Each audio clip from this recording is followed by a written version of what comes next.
આણંદ જિલ્લાના ઉમરેઠમાંથી સાયબર ક્રાઇમનો એક એવો ચોંકાવનારો ખુલાસો થયો છે જેણે પોલીસ તંત્રને પણ દોડતું કરી દીધું। સંગઠિત સાયબર ફ્રોડ ગેંગ દ્વારા કરોડો રૂપિયાની ઠગાઈ કરી આ રકમ હવાલા મારફતે ક્રિપ્ટોકરન્સીમાં કન્વર્ટ કરીને દુબઈ મોકલવામાં આવતી હોવાનો પર્દાફાશ થયો। આણંદ સાયબર ક્રાઇમ પોલીસે આ આખા નેટવર્કને તોડી પાડવા માટે મોટી કાર્યવાહી હાથ ધરી હતી, જેમાં 3 આરોપીઓને પકડી પાડ્યા અને 2 આરોપીઓએ હજુ પણ ફરાર છે।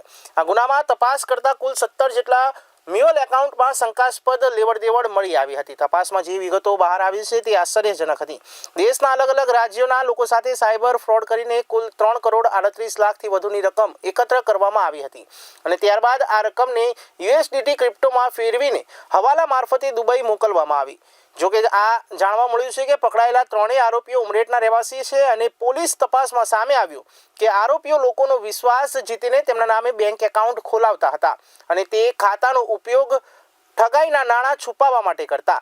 હાલમાં પોલીસે ગૌરવ શાહ અને કૃતાર્થ શાહ નામના અન્ય 2 આરોપીઓને પકડવા ચક્રો ગતિમાન કર્યા હતા। તમામ આરોપીઓ વિરુદ્ધ ગુનો નોંધીને વધુ તપાસ હાથ ધરાઈ છે। ત્યારે મહત્વની બાબત તો એ હતી કે આ કૌભાંડના તાર દુબઈ સુધી જોડાયેલા હોવાથી પોલીસ હવે આંતરરાષ્ટ્રીય કનેક્શનની દિશામાં પણ તપાસ કરી રહી છે કે આ મ્યુલ અકાઉન્ટ્સનો ઉપયોગ કરીને વિવિધ ટ્રાન્ઝેક્શન્સ કરવામાં આવતા હતા। આ ટ્રાન્ઝેક્શન્સને આંગળીયા મારફતે યુએસડીટીમાં કન્વર્ટ કરીને આ નાણાંને દુબઈ મોકલવામાં આવતા હતા। આ નાણાંના ઉપયોગ માટે વિવિધ 17 અકાઉન્ટ આજ દિન સુધી ગુનાના કામે તપાસમાં લેવામાં આવ્યા હતા। જે પર્ટિક્યુલરલી જે ગુનો આપણે વાત કરી રહ્યા છે એમાં વિવિધ 5 આરોપીઓમાંથી 3 આરોપીઓ પકડાયેલ છે, 2 આરોપી પકડવાના બાકી છે।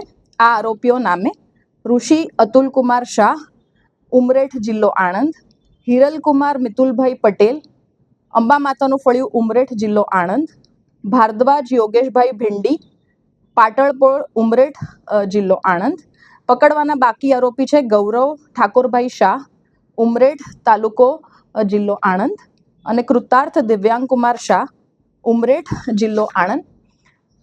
આ 5 આરોપીઓ વિવિધ 17 અકાઉન્ટમાં આ પ્રકારના ટ્રાન્ઝેક્શન ઓર્ગેનાઇઝડ ક્રાઇમ કરી એ ટ્રાન્ઝેક્શન મેળવતા હતા। આ જે ડેટા આપણને મળ્યો હતો એમાં cyber crime police station PI Shri દ્વારા અને તેમની ટીમ દ્વારા ટેકનિકલ ડેટા, સીડીઆર, વિવિધ એનાલિસિસ ધ્યાનમાં રાખીને બેંક સ્ટેટમેન્ટ તેમજ અન્ય ટેકનિકલ માહિતીની એનાલિસિસ કરીને આ ટ્રાન્ઝેક્શન્સ ધરાવતા 17 અકાઉન્ટને ટાર્ગેટ કરવામાં આવ્યા હતા। એમની પૂછપરછ કરીને આ 5 આરોપીઓને ધ્યાનમાં લઈને એમાંથી 3ને પકડવામાં આવ્યા હતા।